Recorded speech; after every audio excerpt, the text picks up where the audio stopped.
तो हुमायूं मोहम्मद साहब, ये कोई 34 लाख टन के करीब जो गंदम इंपोर्ट हुई है, अभी ये फैक्ट फाइंडिंग कमेटी की रिपोर्ट का हम इंतज़ार करें, वो कब रिपोर्ट देती है, उसके इजलास कब होते हैं, फिर वो तो रिपोर्ट देगी, वो सिर्फ इस हुकूमत से मुतालिक जो निगरान हुकूमत में जो कुछ हुआ या पीडीएम की पिछली हुकूमत में जो कुछ हुआ है, फिर वो उसको हम उसको भुला दें, उस पर बात नहीं की जाए। क्या आपकी पार्टी का मौक़िफ़ है हुमायूं मोहम्मद साहब?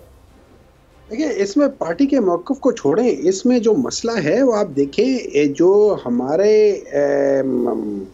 जो फार्मर्स हैं, ठीक है ना, उन लोगों के साथ जो ज़्यादती हो रही है, मैं आपको सिंपल चीज़ बताता हूँ कि इनकी हुकूमत में जुलाई में पिछले साल जुलाई में इन लोगों ने कहा कि टोटल जो ज़रूरत है वो 19 लाख टन की है, और फिर वो कहा था कि तकरीबन इंपोर्ट का जो एक तखमीना लगाया गया था वो 18 लाख टन का कहा था।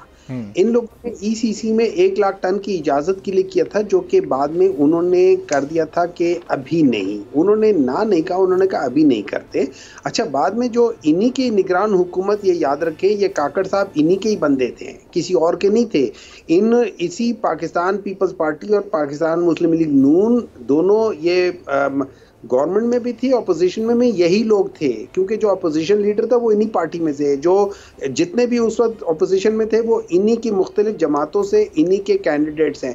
तो इन्हीं लोगों ने काकड़ साहब को कर दिया था। फिर वहाँ पे उनकी गवर्नमेंट में उन लोगों ने कहा कि हम 18 लाख टन की बजाय हम 35 लाख टन इंपोर्ट करेंगे। अच्छा, वो 35 लाख टन इन लोगों ने जो इंपोर्ट किया है वो 3100 रुपए के लिहाज से किया है, और उसको पाकिस्तान लाकर बेच दिया है लोगों के अंदर 4500 रुपए के लिहाज से। 85 अरब रुपए किसी ने कमा लिए हैं। वो किसने कमाए हैं ये जरा पता करें, आपको पता चल जाएगा। इन्हीं के लोग हैं, यही वो लोग हैं, यही वो सारी माफिया है, चाहे वो चीनी माफिया है, चाहे वो एलएनजी माफिया है, चाहे वो पेट्रोल माफिया है, चाहे जो भी है, आईपीपीज है, सारे इन्हीं के, शुगर मिल सारे इन्हीं लोगों के हैं। इन्हीं लोगों ने हर जगह पे कब्जा किया हुआ है, और यही मुख्तलिफ जगहों से, कभी एक जगह से जोंक की तरह खून चूसते, कभी ये बाजू में जोंक की तरह खून चूसते, कभी ये कमर पे लग जाते, कभी ये पाँव पे लग जाते हैं, जोंकों की तरह इस मुल्क को चूस रहे हैं, और ये खुद बड़े होते जा रहे हैं, मुल्क को तबाह करते जा रहे हैं। ये आप हिस्ट्री देख ले, 1971 से लेके आज तक देख ले, यही दो पार्टियां हैं,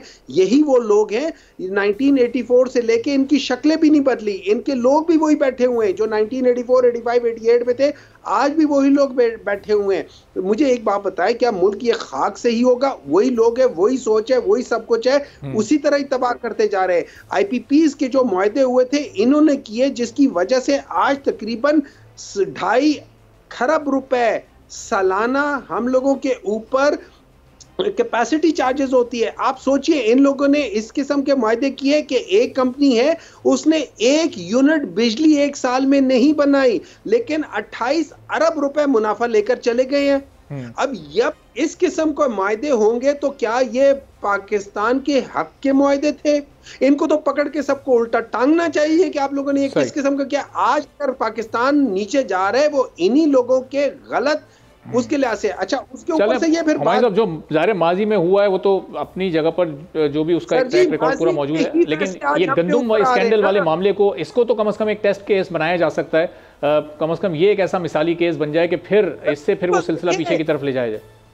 अच्छा, उन्होंने, काकड़ साहब ने क्या कहा है? काकड़ साहब ने कहा है कि मैंने जो किया है वो तो अपनी जगह छोड़ो, ये मेरे साथ पूरी तरह शामिल है, इनकी हुकूमत में भी सब कुछ है।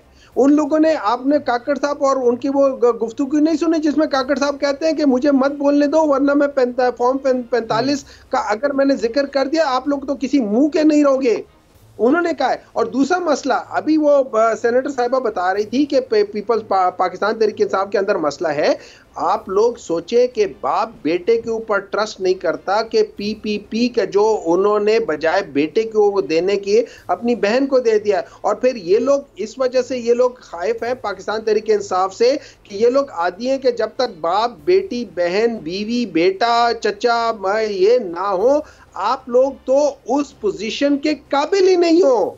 ये लोग जितना मर्जी कर ले, पहले बिलावल भुट्टो आया था, फिर आसवा भुट्टो आएगी, और अब आपको पता है वो जो बच्चे भी खड़े थे। साहब, मैं ज़ाहिर है इस पर अब सैर साहिबा भी रिस्पॉन्ड करेंगी यकीनन, लेकिन ये हम जब ये वाली बातें सब शुरू कर देते हैं तो फिर जो अवामी मसाइल हैं, जो अभी गंदम का स्कैंडल है, जो दीगर इशूज़ हैं, फिर जाहिर है कि उन पर से फिर हमारी तवज्जो फिर हट जाती है। आप नहीं समझते क्या? देखिए मैं आपको एक चीज समझाता हूँ, try to understand one thing.